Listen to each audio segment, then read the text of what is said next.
Hello, hi, good morning. അപ്പോൾ പുതിയൊരു ദിവസം നമുക്ക് വന്നു. നമ്മൾ ഇപ്പോഴും കാശിയിലാണ്. കാശിയിലെ മൂന്നാമത്തെ ദിവസമാണ് നമ്മൾ. ഇന്ന് പോകേണ്ടത് വിശാലാക്ഷി ക്ഷേത്രം. വേറെയും ഒരുപാട് ക്ഷേത്രങ്ങളുണ്ട്. പശുപതി ക്ഷേത്രം, ഗല്ലികളിലൂടെയുള്ള യാത്ര, അതൊക്കെയാണ് ഇന്നത്തെ പ്ലാനിങ്. പിന്നെ വൈകുന്നേരം വീണ്ടും ആരതി കാണാൻ പോകണം. ഞാൻ ഇന്നലെ പറഞ്ഞുവല്ലോ, അങ്ങനെയൊക്കെയാണ് പരിപാടി. അപ്പോൾ പുതിയൊരു വീഡിയോയ്ക്ക് നമുക്ക് ഒരുമിച്ച് യാത്ര ചെയ്യാം. അപ്പോൾ എൻ്റെ എല്ലാ ഫാമിലി മെമ്പേഴ്സിനെയും പുതിയൊരു വീഡിയോയിലേക്ക് സ്വാഗതം. അങ്ങനെ നമ്മൾ വീണ്ടും ഈ റിക്ഷയിൽ കയറിയിട്ടുണ്ട്. ഇവിടെ തെറ്റില്ലാത്ത പൊടികളുണ്ട്. മാസ്ക് ഇട്ടില്ലെങ്കിൽ നമുക്ക് പെട്ടെന്ന് തൊണ്ടയ്ക്ക് പ്രശ്നം വരും. അപ്പോൾ അതുകൊണ്ട് മാസ്ക് ഇന്നലെയൊക്കെ മൂടി ഇങ്ങനെ പുതച്ച് മൂക്ക് വെച്ചിട്ടാണ് പോയത്. മാസ്ക് അകത്ത വീട്ടിലായിരുന്നു, അപ്പോൾ എടുത്തിട്ടുണ്ടായിരുന്നില്ല. എന്നാൽ പിന്നെ ഇപ്പോൾ ലളിതാഘാട്ടിലേക്കാണെന്ന് തോന്നുന്നു. അതോ വിശാലാക്ഷി ക്ഷേത്രമാണോന്ന് അറിയില്ല. എന്താണ് വിനോദ് പറഞ്ഞത്? അതെ, നമ്മൾ ഓൾറെഡി ലൊക്കേഷൻ ഇട്ട് വെച്ചിട്ടുണ്ട് മൊബൈലിൽ. അപ്പോൾ നമുക്ക് അറിയാൻ പറ്റുമല്ലോ. ആ ചേച്ചി പറയുമല്ലോ നിങ്ങൾ എത്തിയെന്ന്. അപ്പോൾ അവിടെ കയറാമെന്ന് വിചാരിച്ചു. കാരണം ഗല്ലിയുടെ ഉള്ളിലൂടെയുള്ള യാത്രയാണ്. അപ്പം നമ്മൾ ഈ സ്പോട്ടുകൾ മുഴുവനും ലൊക്കേഷൻ ഇട്ട് വെച്ച് കഴിഞ്ഞാൽ നമുക്ക് അതാത് സ്ഥലത്തുമ്പോൾ ആ ചേച്ചി പറയുമല്ലോ. അപ്പോൾ അവിടെ പോയി നിന്ന് തൊഴുകല്ലേ വേണ്ടു. അല്ലെങ്കിൽ അത് കഴിഞ്ഞിട്ട് പിന്നെയും നമ്മൾ അറിഞ്ഞാൽ ഇത്രയും ദൂരം നടന്നു വരിക പറയണത് ഭയങ്കര ബുദ്ധിമുട്ടാണ്. അപ്പോൾ അതുകൊണ്ട് ഇന്ന് എല്ലാം ഇട്ട് വെച്ചിട്ടുണ്ട്. കാരണം ഇനിയിപ്പോൾ നമ്മൾ നാളെ രാവിലെ ഇറങ്ങല്ലേ. ഈ നാടിൻ്റെ മാത്രം പ്രത്യേകതയാണ്. ഇങ്ങോട്ട് കയറിയ നോർത്തിൽ ഫോൺ എന്തിനാന്ന് ചോദിച്ചാൽ ഇവർക്ക് അടിക്കാനാണ്. അത് എത്ര ഉറക്കെ പറഞ്ഞാലും കേൾക്കാൻ വഴിയില്ല. കാശിയിലെ മാർക്കറ്റിലൂടെ നടന്ന് നമ്മൾ ഘാട്ടിലേക്ക് ഇറങ്ങുകയാണ്. മണികർണിക ഘാട്ടിലെ പകൽ ദൃശ്യങ്ങൾ എങ്ങനെയുണ്ടെന്നൊന്ന് കാണണ്ടേ. നമ്മൾ ഇന്നലെ കണ്ടത് രാത്രി ദൃശ്യങ്ങളാണ്. അപ്പോൾ പകൽ ദൃശ്യങ്ങളൊന്ന് കാണാമെന്ന് വിചാരിച്ചിട്ടാണ് നമ്മൾ ഇന്നിപ്പോൾ ഇങ്ങോട്ട് വന്നിരിക്കുന്നത്. അവിടെ ബോഡികൾ കത്തുന്നത് കാണാം. അവിടെ ഒരുപാട് കാഴ്ചകൾ നമുക്കായിട്ട് ഒരുക്കി വെച്ചിട്ടുണ്ട്. അതൊന്ന് നമുക്ക് കാണാം.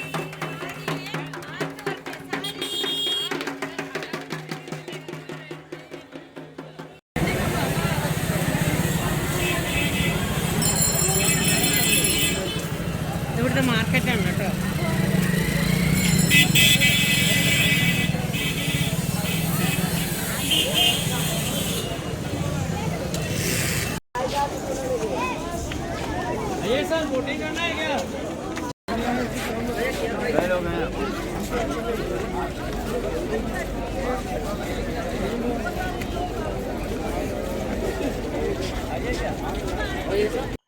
എല്ലാ സ്വപ്നങ്ങളും കഴിഞ്ഞ് ചാരമാവാൻ തയ്യാറെടുത്തുകൊണ്ടിരിക്കുന്ന ശരീരങ്ങൾ, ചാരമായിക്കൊണ്ടിരിക്കുന്ന ശരീരങ്ങൾ, പുതിയതായി വന്ന് ഭയങ്കര അലങ്കാരത്തോടുകൂടി വന്ന പുതിയ ശരീരങ്ങൾ, അതിൻ്റെ ബാക്കി അവശിഷ്ടങ്ങൾ നായ്ക്കൾ കടിച്ചു പറിക്കുന്ന ദൃശ്യങ്ങൾ.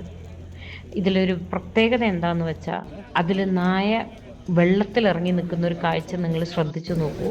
അവിടുത്തെ ഒരു സന്യാസി പറഞ്ഞു തന്നതാണ്, ഈ മനുഷ്യൻ്റെ നമ്മളുടെയൊക്കെ ശരീരത്തിൻ്റെ പകുതി ഭാഗങ്ങൾ കത്തിയിട്ട് അവിടെ വീണ് കിടക്കുന്ന ശരീരഭാഗങ്ങൾ കഴിക്കുന്ന നായ്ക്കളാണത്രേ അതെല്ലാം. മണികർണിക ഘാട്ടിലെ ആ പുക ഉയരുന്നത്, മനുഷ്യ ശരീരം കത്തി ഉയരുന്ന ആ പുക, അതിൻ്റെ മണം, അത് കാശി വിശ്വനാഥൻ എപ്പോഴും ശ്വസിച്ചു കൊണ്ടിരിക്കുകയാണ് എന്നുള്ളൊരു ഓർമ്മപ്പെടുത്തലാണ് മണികർണിക ഘാട്ട്.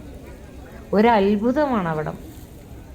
ആ സമയത്ത് ചിത കത്തിക്കൊണ്ടിരിക്കുമ്പോൾ ബന്ധുക്കൾ തലമുണ്ടനം ചെയ്യുക, അങ്ങനെയുള്ള ആ വക പരിപാടികളെല്ലാം അതേ സ്ഥലത്ത് വെച്ച് തന്നെയാണ് നടക്കണം. മക്കളുടെയൊക്കെ हाय बोलो हाय, वेलकम टू ईयर बनारस। ये मणिकर्णिका घाट है। यहाँ 24 घंटा लाश जलता रहता है। तो ये आप लोग देख रहे हैं, ये बाबा की काशी नगरी जो कभी राख ना होने वाली, यही सच्चाई है। जो सत्य, इससे बड़ा और कहीं कोई कुछ होता नहीं है ब्रो। समझ रहे हैं? जब पानी उनी भर जाता है तो बॉडी इसके ऊपर जलता है, बॉडी इसके ऊपर जलता है। ये रास्ता हो गया है, ब्लॉक हो जाता है। ठीक है सर? ठीक है।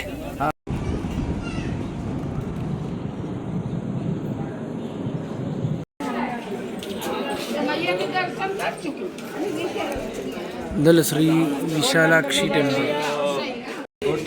नीचे जाने का, के साथ जाने का है। चलो ठीक है, तुम अंदर आओ।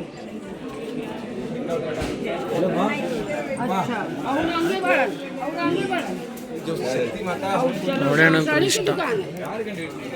ഗള്ളിയുടെ ഉള്ളിലാണ് ഈ സംഭവം. അതിനുള്ള സാരിയൊക്കെ ഉണ്ട്. ഒരു ചായയും വടയും കഴിക്കാമെന്ന് തീരുമാനിച്ചു. അതൊന്ന് കഴിക്കാം. വാരണാസി സ്പെഷ്യൽ മലായ്, അതാണ് ഈ അടുക്കി വെച്ചിരിക്കുന്നതൊക്കെ. വഴിമധ്യേയുള്ള കാഴ്ചകളൊക്കെ കണ്ട് ഒടുവിൽ നമ്മൾ ഘാട്ടിലേക്ക് ഇറങ്ങി. ദശാശ്വമേധ ഘാട്ടിലാണ് നമ്മൾ ഇന്ന് വന്നിരിക്കുന്നത്. കാരണം അസിഘട്ടിലെ ഇന്നലെ കണ്ടതുകൊണ്ട് ഇന്ന് ദശാശ്വമേധ ഘട്ടിൽ മെയിൻ ആരതി കാണാമെന്ന് വിചാരിച്ചു. അവിടെയാണ് കുറച്ചുകൂടെ ഗംഭീരമായിട്ട് ആരതി എന്ന് കേട്ടതുകൊണ്ട് നമ്മൾ അവിടെയാണ് ഇന്ന് ആരതി കാണാൻ പോകുന്നത്. അതിലെ വിവിധ തരം ദൃശ്യങ്ങളാണ് നിങ്ങൾക്ക് കാണിക്കുന്നത്. കാരണം എല്ലാം കൂടെ കണ്ടു കുറേ സമയമുണ്ട്. അപ്പം അത്രയും കാണാനുള്ള ക്ഷമ എല്ലാവർക്കും ഉണ്ടാവില്ല, അത് ബോറടിക്കും എന്നുള്ളത് കൊണ്ട് ചില ദൃശ്യങ്ങൾ മാത്രമാണ് നിങ്ങൾക്ക് അതിൽ ഉൾപ്പെടുത്തിയിട്ടുള്ളത് കേട്ടോ. മുഴുവനും കാണിച്ചിട്ടില്ല. പക്ഷെ മനോഹരമായൊരു കാഴ്ചയാണ്. ഒരു വല്ലാത്ത അനുഭവമാണ്. ശാന്തമാണ് ഗംഗ. ആ ആരതി കഴിഞ്ഞാൽ അത് അനുഭവിച്ചറിയണം.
सर्वे भवन्तु सुखिनः सर्वे सन्तु निरामयाः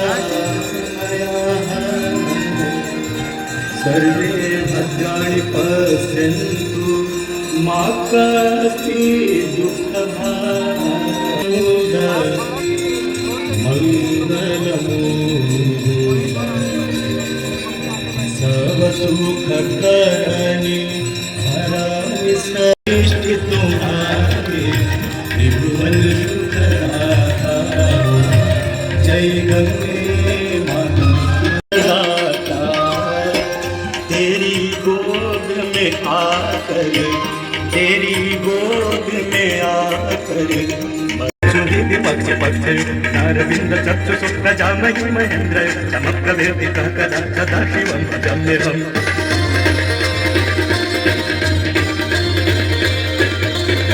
कदा निलिम्ब निर्झरि निकुंज कोटरे वसन् विमुक्त दुर्मति सदा इमं हि नित्यमेव मुक्त मुक्त मोक्तमस्ततं पठस्मरन्तु वन्नर विशुद्धिमेति सन्ततं हरे गुरौ सुभक्तिमासु यातनान्यथागति विमोहनं हि देहि सुशङ्करस्य चिन्तनं विमोहनं हि देहि सुशङ्करस्य चिन्तनं विमोहनं हि देहिनां सुशङ्कर. അപ്പോൾ നമ്മൾ ഗംഗാരതി എല്ലാം കണ്ട് നമ്മൾ തിരിച്ച് റൂമിലേക്ക് പോയിക്കൊണ്ടിരിക്കുകയാണ്. അപ്പോൾ കാശിയുടെ പരിപാടിയെല്ലാം കഴിഞ്ഞു. നാളെ ഇവിടെ നമ്മൾ പ്രയാഗരാജിലേക്ക് പോകുമെന്നാണ് തോന്നുന്നത്. എന്തായാലും റൂമിലേക്കാണ്. ഫുഡൊക്കെ വീട്ടിൽ പോയിട്ടാണോ ഇനി പുറത്തുനിന്നാണോ ഒരു പിടുത്തമില്ല. അപ്പം നമ്മൾ കാശിയിലെ ദർശനം കഴിഞ്ഞ് ആരതി കഴിഞ്ഞ് എല്ലാം കഴിഞ്ഞ് വീട്ടിൽ തിരിച്ചെത്തി. അവിടെയൊക്കെ ഭയങ്കര ക്രൗഡ്. ആ സമയത്തൊന്നും എടുക്കാൻ പറ്റുന്ന ഒരു സ്ഥിതിയല്ലായിരുന്നു. നടന്നു വരുന്ന വഴിയൊന്നും നമുക്കേ നടക്കാൻ പറ്റാത്ത അവസ്ഥയാണ്. അപ്പം അതിൻ്റെ ഇടയിൽ ഇതൊന്നും എടുക്കാൻ പറ്റില്ല. ഭയങ്കര തിരക്കായിരുന്നു. എന്താ തിരക്കറിയോ, ഭയങ്കര. അപ്പം എന്നും ഇത്രയും തിരക്കാണ് അവിടെ എന്നുള്ളതാണ്. ഞാൻ വിചാരിച്ചത് ഒരു ഉത്സവം കഴിഞ്ഞിട്ട് ഇറങ്ങുമ്പോൾ ഭയങ്കര തിരക്കുണ്ടാവില്ലേ റോഡിൽ. ഞാൻ വിചാരിച്ചത് ആ മനുഷ്യന്മാരൊക്കെ എന്നും കാണുന്ന തിരക്കല്ലേ ഇത്, അല്ലെങ്കിൽ ഇതിൽ കൂടുതൽ. നമുക്ക് ഒരു ദിവസം കാണുമ്പോൾ തന്നെ സഹിക്കാൻ പറ്റുന്നില്ല. ഇപ്പം ഞാൻ അടുക്കളയിലാട്ടോ നമ്മുടെ ഇഡ്ഡലി വെച്ചോണ്ടിരിക്കുകയാണ്. അതിൻ്റെ ഇടയിൽ വീഡിയോ ഒന്ന് അവസാനിപ്പിക്കാൻ വെച്ച് പറഞ്ഞിട്ട് അത് പിന്നെ മറന്നുപോകും. നമുക്ക് ഭക്ഷണം കഴിച്ചു, ഉച്ചയ്ക്ക് ഭക്ഷണം കഴിച്ചു, ഇതൊന്നും കാണിക്കാൻ ഓർമ്മയുണ്ടായില്ല. കഴിക്കൽ കഴിഞ്ഞിട്ടാണ് ഓർമ്മയുണ്ടാവുന്നത്. വിശന്ന് കണ്ണ് കാണാണ്ട ഹോട്ടലിൽ കയറി കഴിച്ചു. വയറ് നിറഞ്ഞപ്പോഴാണ് വീഡിയോ എടുക്കണ്ടേ, ഇനിയിപ്പോ എന്തെടുക്കാൻ പ്ലേറ്റ് മാത്രമേ. ഫുഡ് കഴിച്ചിട്ടില്ല. അതെ, അല്ല ഇവിടുന്ന് കഴിച്ചിട്ടില്ല, പുറത്തുനിന്ന് ഫുഡ്. അതെ, വീഡിയോ വരുമ്പോ അല്ലേ. അല്ലാട്ടോ ഫ്രൈഡ് റൈസോ നാനോ ഗോപി മഞ്ചൂരിയോ ഒക്കെയാണ് കഴിച്ചിട്ടുള്ളത്. ഡയറ്റ് ഒന്നുമല്ല. പക്ഷെ നിങ്ങളുടെ കണക്കിൽ ഡയറ്റ് ആയിരിക്കും, കാരണം ഇവിടുന്ന് വന്നിട്ടില്ല. അതാണ് സത്യം. ഇപ്പൊ ഇതാ ചായ ഉണ്ടാക്കുന്നുണ്ട്, ചായ റെഡി ആയിക്കൊണ്ടിരിക്കുന്നുണ്ട്. നമ്മുടെ കൊറേ വീഡിയോയില് കുറച്ച് കഴിഞ്ഞ് കഴിഞ്ഞാൽ ഒരു കട്ടുണ്ടാവും, ഒരു ബന്ധുവില്ലാത്തൊരു സാധനം മറന്നുപോയി. ഒരു കണ്ടിന്യൂഷൻ ഇല്ലാത്ത പോലെ തോന്നുന്നുണ്ടെങ്കിൽ എല്ലാവരും ക്ഷമിക്കുക. ശരിയാവുമെന്ന് വിചാരിക്കണം. അതോ ഇത് ശീലാവുമെന്ന്. പിന്നെ ഇന്ന് പർച്ചേസ് ഒക്കെ ചെയ്തിട്ടുണ്ട്. പക്ഷെ ആ സമയത്ത് വീഡിയോ എടുക്കുന്നതിനെ കുറിച്ചൊന്നും ഒരു ഓർമ്മ. സാരികൾ ഇന്നും വാങ്ങിയിട്ടുണ്ട്, അവന് ഡ്രസ്സ് വാങ്ങിയിട്ടുണ്ട്, അങ്ങനെ ഒരുപാട് സാധനങ്ങൾ വാങ്ങി. കാണുമ്പോൾ വാങ്ങിക്കൂട്ടുന്ന തിരക്കിൽ വീഡിയോ എടുക്കാനുള്ള സമയമില്ലാത്തതുകൊണ്ട് ഞാൻ വിളിക്കാം. അപ്പോൾ അത് കാരണമാണ് പല കാര്യങ്ങളും. ഞാൻ ഒരുപാട് കാശിയെക്കുറിച്ച് എനിക്ക് പറയാനൊക്കെ ഉണ്ട്. ഞാൻ പിന്നീട് അവസരം പോലെ ഞാൻ പറയാതായിട്ടൊരു വീഡിയോ ആയിട്ട് പറയും. എനിക്ക് ഒരുപാട് കാര്യങ്ങൾ പറയാനുണ്ട്. മണികർണിക ഘട്ടിൽ പോയതും അവിടുത്തെ അനുഭവങ്ങളും. അതെ, എനിക്ക് ഭയങ്കര ഇഷ്ടമായി. ഇപ്പൊ ഇന്ന് എനിക്ക് സങ്കടം, നാളെ രാവിലെ നമ്മൾ ഇവിടെ വിട്ട് പോകണ്ടേന്ന് ആലോചിക്കുമ്പോഴാണ്. ഈ മണ്ണിൽ കുറച്ച് സമയം അല്ലെങ്കിൽ നിൽക്കാൻ പറ്റിയത് തന്നെ വലിയ കാര്യമാണ്. ഈ മണ്ണിൽ ചവിട്ടാൻ പറ്റിയെങ്കിൽ തന്നെ അത് വലിയ കാര്യം. കാരണം കാശി വിശ്വനാഥനെ മാത്രം ആശ്രയിച്ച് ജീവിക്കുന്ന എത്രയോ ജീവിതങ്ങൾ ഞാൻ ഇന്ന് കണ്ടു. എനിക്കും അതെ, ഞാൻ കുറേ കാലത്തിന്റെ ആഗ്രഹമാണ് കാശിയിൽ വരിക എന്നുള്ളത്. കാശി ഒരു വല്ലാത്തൊരു അനുഭവം തന്നെയാണ്. വരുന്ന ഓരോരുത്തർക്കും സമ്മാനിക്കുക തോന്നുന്നു. എൻ്റെ അനുഭവം ആയിരിക്കില്ല, നിങ്ങളുടെ ആയിരിക്കില്ല, മറ്റുള്ളവർക്ക്. അതെ, അവിടെ വേറെ യാതൊന്നുമില്ല. അവിടെ ഇനിയിപ്പോൾ നാളെ രാവിലെ പോകുന്നതിനെ കുറിച്ചുള്ള ചർച്ചയിലാണ്. അപ്പോൾ അവർ അതിൻ്റെതായ തിരക്ക്, തേങ്ങ ചട്നി അരയ്ക്കാൻ വേണ്ടിയിട്ട് തേങ്ങ റെഡിയാക്കി കൊണ്ടിരിക്കുകയാണ്. അപ്പോൾ അങ്ങനെ ഞങ്ങൾ ബിസി ആയിട്ട് ഓരോ കാര്യങ്ങൾ. ഇനിയിപ്പോൾ ബാഗിൽ നിന്ന് കുറേ ആക്രി സാധനം പെറുക്കി വെച്ചിട്ടുണ്ടല്ലോ, അതൊക്കെ തിരിച്ച് അതിനകത്തേക്ക് വെക്കണം. വണ്ടിയിൽ തന്നെ വണ്ടി സർവീസൊക്കെ കഴിഞ്ഞ് കുട്ടപ്പനാക്കി കൊണ്ടുവന്നിട്ടുണ്ട് വീണ്ടും. അപ്പോൾ പിന്നെ ഇന്നതൊക്കെയാണ് നമ്മുടെ ഇന്നത്തെ വിശേഷങ്ങൾ. അപ്പോൾ നാളെ രാവിലെ പോകുന്നത് പ്രയാഗിലേക്കാണ്. അപ്പോൾ നേരത്തെ ഇറങ്ങിയ ഇവിടുത്തെ ഈ ഒരു ട്രാഫിക്കിൽ പെടാതെ നേരത്തെ ഇറങ്ങാൻ ഇവിടുന്ന് 2 മണിക്കൂർ ട്രാവലിംഗ് ആണ് അത്രേ. അപ്പോൾ നേരെ കാശി പ്രയാഗിൽ പോയി, പ്രയാഗ് കഴിഞ്ഞ് അയോധ്യയും കഴിഞ്ഞിട്ട് നമുക്ക് ലക്നൗവിൽ രാത്രി എത്തണം എന്നൊക്കെയാണ് ആഗ്രഹം. ഇന്ന് സൂപ്പർ പ്ലാൻ ആയിരുന്നു. ഇന്ന് രാവിലെ നമ്മൾ പോകുന്നു, തൊഴുകുന്നു, ഉച്ചയ്ക്ക് നേരെ പ്രയാഗരാജ് പോയി കണ്ട് തിരിച്ചു വരുന്നു. ഇവിടെ നേരെ അയോധ്യ ഫുൾ പ്ലാനിങ് ആയിരുന്നു. നല്ല പ്ലാനിങ്. അവിടെ പോയിട്ട് സ്ഥലം നടന്ന് വയ്യാതായി. ആ ഘാട്ടിലൂടെയൊക്കെ നടന്ന് എവിടെയാണോ നമ്മൾ ഉദ്ദേശിച്ചത് അതിന്റെ അടിയിലാണ് നിൽക്കണത്. പക്ഷെ തെരച്ചിലാണ്. എന്താ വെച്ചാൽ വിശാലാക്ഷി ക്ഷേത്രമൊക്കെ അത് ശക്തിപീഠങ്ങളിൽ ഒന്നാണ്. അപ്പൊ അതൊക്കെ മിസ് ചെയ്ത് കഴിഞ്ഞ് ഭയങ്കര സങ്കടമല്ലേ പറഞ്ഞിട്ട് ഞാനത് തപ്പിക്കൊണ്ടേയിരുന്നു, ഗല്ലികളിലായതുകൊണ്ടേ നമുക്ക് വലിയ പിടുത്തവും കിട്ടുന്നില്ല. പക്ഷെ പിന്നെ ആ കിണറും ഞാൻ നോക്കി. അവിടെ ഒരു കിണറുണ്ട്, സിദ്ധേശ്വരി ടെമ്പിളിൻ്റെ ഉള്ളിൽ ഒരു കിണറുണ്ടായിരുന്നു. നമ്മളിങ്ങനെ താഴേക്ക് നോക്കിക്കഴിഞ്ഞാൽ നമ്മുടെ നിഴൽ സാധാരണ വെള്ളത്തിൽ കാണുമല്ലോ, അങ്ങനെ കണ്ടില്ല എങ്കിൽ നമ്മൾ ഒരു 6 മാസത്തിനുള്ളിൽ മരിച്ചു പോകുന്ന അത്ര. നിഴൽ കണ്ടാൽ ഇനിയും കുറേ കാലം കൂടെ അനുഭവിക്കാനുണ്ട് എന്നുള്ളതാണ്. പക്ഷേ അങ്ങനെ ഒരു നിഴൽ കാണാൻ ഇപ്പോൾ ഈ ഇടയ്ക്ക് മോദിജി വന്ന സമയത്ത് അദ്ദേഹം പറഞ്ഞു അത്ര, അത് കുറച്ച് ഡേഞ്ചറാണ്, ആരെങ്കിലുമൊക്കെ എത്തി നോക്കിയിട്ട് എന്തെങ്കിലും അപകടം സംഭവിച്ചാലോ അതുകൊണ്ട് അത് അടച്ചു വെക്കാൻ പറഞ്ഞു അത്ര. ഇപ്പോൾ അടച്ചു വെച്ചിട്ട് അതിൻ്റെ മേലെ കുറേ പൂക്കളൊക്കെ വെച്ചിരിക്കുകയാണ്. അതുകൊണ്ട് പിന്നെ അങ്ങോട്ട് പോയില്ല, കാരണം നമുക്ക് കാണാൻ അവിടെ ഒന്നുമില്ല എന്നുള്ളത് കൊണ്ട് പിന്നെ പോയില്ല. അതാണ് അത് പോവാതിരുന്നത്. എനിക്ക് പോകണമെന്ന് ആഗ്രഹം ഉണ്ടായിരുന്നു, പക്ഷേ അനിയേട്ടൻ പോയി നോക്കിയ സമയത്ത് അവിടെ അങ്ങനെയാണ് കാഴ്ച കണ്ടത്. പിന്നെ പോയിട്ട് എന്താ കാര്യം വിചാരിച്ചു. അപ്പോൾ ഇതൊക്കെയാണ് ഇന്നത്തെ വിശേഷങ്ങൾ. ഇനി ഒരുപാട് കാര്യങ്ങൾ എനിക്ക് പറയാനുണ്ട്. അത് അവന് സമയം കിട്ടും പോലെ ഞാൻ എൻ്റെ മനസ്സിൽ തുറന്ന് ഞാൻ പിന്നീട് എപ്പോഴെങ്കിലുമൊക്കെ നിങ്ങളോട് ഷെയർ ചെയ്യാം. ഇപ്പോൾ തൽക്കാലം ഞാൻ ഈ വീഡിയോ ഇവിടെ അവസാനിപ്പിക്കുകയാണ്. നാളെ രാവിലെ നമ്മൾ പ്രയാഗിലേക്കുള്ള യാത്രയിലാണ്. അപ്പോൾ അവിടെ വെച്ചിട്ട് എന്തൊക്കെയാണ് കാഴ്ചകൾ കാണിച്ചു തരുന്ന ഭഗവാൻ, അതൊക്കെ നിങ്ങൾക്കും കാണിച്ചു തരാം. Okay, bye, good night.